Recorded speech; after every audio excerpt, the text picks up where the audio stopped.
चिलम धराइल हो भैया भैया भैया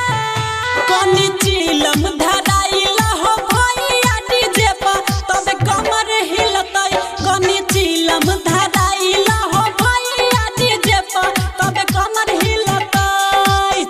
नाचे छे भौजी बम संगे संगे भाई बम नाचे छे भौजी बम संगे संगे भाई बम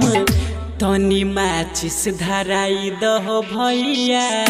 कनी माचिस धराई दहो भैया डीजे पर तब कमर हिलतै तनी चिलम धराई लहो भैया डीजे पर तब कमर हिलतै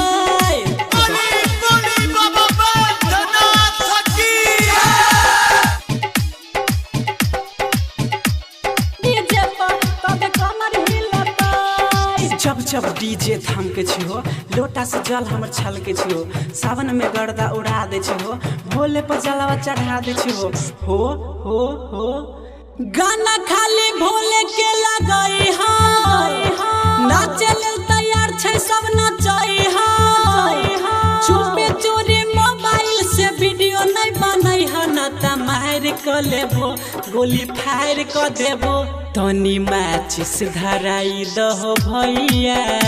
कनी माचिस धराई दहो भैया डीजे पर तब कमर हिलतै तनी चिलम धराई लहो भैया डीजे पर तब कमर हिलतै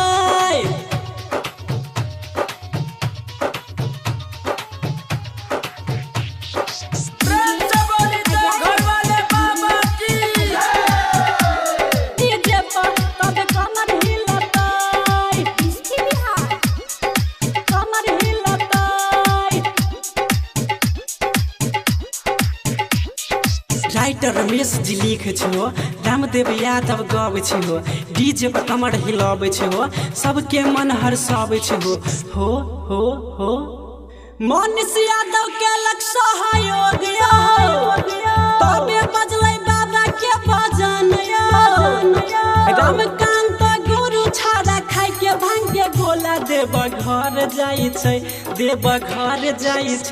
तनी माचिस धराई दहो भैया कनी माचिस धराई दहो भैया डीजे पर तब कमर हिलतै तनी चिलम धराई लहो भैया डीजे पर तब कमर हिलतै नाचे छे भौजी बम संगे संगे भाई बम नाचे छे भौजी बम संगे संगे भाई बम कनी माचिस धराई दहो भैया डीजे पर तब कमर हिलतै तनी चिलम धराई लहो भैया डीजे पर तब कमर हिलतै mix by MR recording studio Agropatti Chowk.